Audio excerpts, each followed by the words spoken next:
ગુજરાતની અંદર સ્થાનિક સ્વરાજની ચૂંટણી તો છે, પરંતુ એમની સાથે દેશના ઘણા બધા રાજ્યો એવા છે કે જ્યાં વિધાનસભાની પણ ચૂંટણી છે। અને વાત જ્યારે આવી કેરળની, ત્યારે જે કોંગ્રેસના રાષ્ટ્રીય પ્રમુખ છે મલ્લિકાર્જુન ખડગે, તેમના દ્વારા એક નિવેદન આપવામાં આવ્યું અને એમના એક નિવેદનથી અત્યારે ગુજરાતમાં હડકંપ છે। નમસ્કાર, આપ જોઈ રહ્યા છો નિર્ભય ન્યૂઝ અને હું છું આપની સાથે રિદ્ધિ।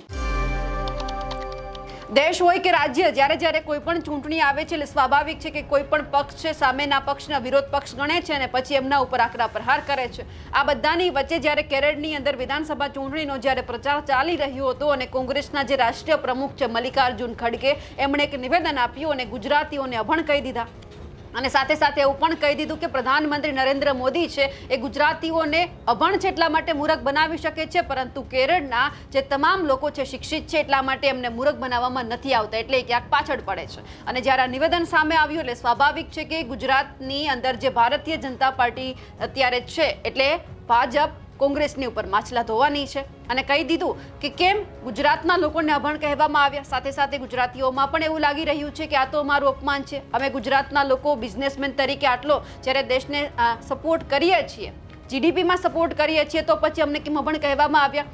એટલે હવે ભારતીય જનતા પાર્ટી પણ મેદાનમાં આવી છે, એમના તમામ નેતાઓ મેદાનમાં આવ્યા છે અને ક્યાંક મલ્લિકાર્જુન ખડગેની સાથે સાથે કોંગ્રેસની ઉપર પણ પ્રહાર કરી રહ્યા છે। આ સાથે જ મુખ્યમંત્રી ભૂપેન્દ્ર પટેલ દ્વારા પણ એક ટ્વીટ કરવામાં આવ્યું અને ટ્વીટની અંદર સીધું જ એમણે કહી દીધું कि कांग्रेस के राष्ट्रीय अध्यक्ष जी श्री मल्लिकार्जुन खड़गे जी द्वारा गुजरात के लोगों के संदर्भ में दिए गए बयान अत्यंत आपत्तिजनक और दुर्भाग्यपूर्ण है।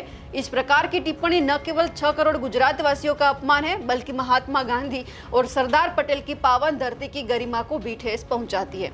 गुजरात ने हमेशा राष्ट्र निर्माण, विकास और एकता में अग्रणी भूमिका निभाई है और आगे भी करता रहेगा।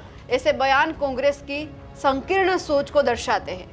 यहाँ टिप्पणी स्पष्ट करती है कि आदरणीय प्रधानमंत्री जी नरेंद्र मोदी जी के नेतृत्व में भाजपा की विकास की राजनीति और उसे मिले रहे व्यापक जन समर्थन के कांग्रेस कितना असहज और असुरक्षित महसूस कर रही है।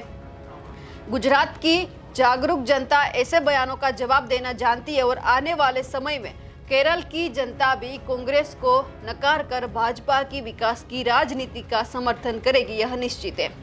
સ્વાભાવિક છે કે હવે જ્યારે ભારતીય જનતા પાર્ટીના નેતા મેદાનમાં આવ્યા, મુખ્યમંત્રી ભૂપેન્દ્ર પટેલે પણ ક્યાંક મલ્લિકાર્જુન ખડગેની સાથે સાથે કોંગ્રેસને પણ જવાબ આપી દીધો છે। એટલે જ્યારે ગુજરાતની અંદર સ્થાનિક સ્વરાજની ચૂંટણી છે, ક્યાંક ભાજપને એક હથિયાર મળી ગયું છે કોંગ્રેસની ઉપર પ્રહાર કરવાનું, ગુજરાતની જનતા પાસે મત માંગવાનું અને કહેવાનું કે જોઈ લો કોંગ્રેસ છે કઈ રીતે આપણા બધા જ ગુજરાતીઓનું અપમાન કરે છે। ચૂંટણી પ્રચારમાં એક મુદ્દો પણ હવે ખૂબ ગંભીર રહેવાનો છે। આ બધાની વચ્ચે ભારતીય જનતા પાર્ટીના જે પ્રમુખ છે, અધ્યક્ષ છે જગદીશ વિશ્વકર્મા, તેમને પણ સાંભળી અને એમના જે સહપ્રવક્તા છે ધવલ પટેલ, જે વલસાડના સાંસદ છે, આ બાબતે તેઓ શું કહી રહ્યા છે તે સાંભળીએ। Don't misguide the people of Kerala. They are very clever. They are educated. Modi ji, Vijay, you both can fool people who are illiterate in Gujarat or in other place, but you can't fool Kerala people. Mallikarjun ખડગે અને કોંગ્રેસીઓને પૂછવા માંગુ છું કે ગુજરાત પ્રત્યે એટલું ઝેર કેમ? વારંવાર ગુજરાતીઓને જ કેમ ટાર્ગેટ બનાવવામાં આવે છે? ગુજરાત અને ગુજરાતીઓને તેમની આટલી બધી ઈર્ષા શેના માટે છે? કેરળની ચૂંટણીના ઉન્માદમાં કોંગ્રેસના રાષ્ટ્રીય અધ્યક્ષ મલ્લિકાર્જુન ખડગેજી ભાન ભૂલ્યા છે, ત્યારે ચૂંટણી પ્રચાર દરમિયાન ખડગે દ્વારા ગુજરાતીઓને અભણ અને મૂર્ખ કહેવામાં આવ્યા છે। પીએમ નરેન્દ્ર મોદીજી અને કેન્દ્રીય ગૃહ મંત્રી અમિત શાહ જેવા ગુજરાતી નેતાઓ સામે સીધી રાજકીય લડત ન આપી શકનારા હવે ગુજરાતીઓનું અપમાન કરી રહ્યા છે। માત્ર ગુજરાત નહીં, દેશ વિદેશમાં રહેતા તમામ ગુજરાતીઓનું વારંવાર અપમાન એ ગુજરાતી ક્યારેય સહન નહીં કરે। આ નિવેદનથી કોંગ્રેસની ગુજરાતની વિરોધી માનસિકતા ફરી બહાર આવી છે। અગાઉ પણ ટીએમસીના સાંસદ દ્વારા ગુજરાતીઓને સ્વતંત્ર સેનાનીઓ અંગે અપમાનજનક નિવેદન કરાયું છે। પ્રશ્ન ઉઠી રહ્યો છે કે રાષ્ટ્ર નિર્માણમાં ગુજરાતીઓના વિશાળ યોગદાનને શું ખડગે ભૂલી ગયા છે કે પછી ગુજરાતના વિકાસને, અહીંની એકતા સામે ગભરાયેલા છે? ગુજરાતની સાણી અને સમજુ જનતા છેલ્લા 27 વર્ષથી એ ગુજરાતની તિજોરી પર એ કોંગ્રેસનો કાળો પંજો પડવાતો નથી. દેશની 140 કરોડ જનતાએ દેશની તિજોરી પર ત્રણ વખત એ કોંગ્રેસનો કાળો પંજો પડવાતો નથી. ત્યારે દેશને આઝાદી આપવામાં જેમનું અમૂલ્ય યોગદાન છે એવા આપણા રાષ્ટ્રપિતા મહાત્મા ગાંધીનું અપમાન છે, જેમણે સ્વતંત્ર આંદોલનમાં પોતાનું સમગ્ર જીવન ખપાવી દીધું. આઝાદી પછી પણ દેશના 562 રજવાડાઓને એક કરી ભારતને અખંડતા જાળવી રાખવાનું અભૂતપૂર્વ કામ કર્યું હોય તેવા લોખંડી પુરુષ સરદાર વલ્લભભાઈ પટેલનું સનાતન અપમાન છે. વિશ્વભરમાં રહેતા તમામ ગુજરાતીઓનું અપમાન છે. મલ્લિકાર્જુન ખડગેને તેમના તમામ કોંગ્રેસીઓને, સોનિયા ગાંધીજીને, રાહુલ ગાંધીજીને પૂછવા માંગુ છું કે આવો ગુજરાતમાં, પછી ખબર પડશે. આ વખતે અભણ કહેવાયેલી જનતા તમને ચોક્કસ જડવાતોડ જવાબ આપશે. ગુજરાત કોંગ્રેસ અને મલ્લિકાર્જુન ખડગે જો આ મામલે માફી નહીં માંગે તો પછી ગુજરાતની જનતા પોતાનો કરારો જવાબ આપશે.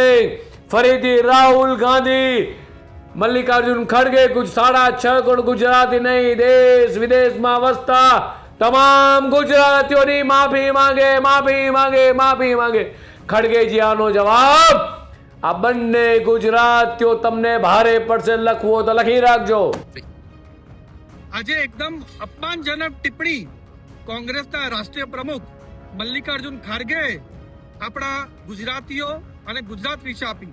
એમણે એમ કહ્યું કે બધા જ ગુજરાતીઓ 6.5 કરોડ ગુજરાતીઓ અભણ છે, ઇલિટરેટ છે, એના કારણે ભારતીય જનતા પાર્ટીને ઘડી વોટ આપે છે.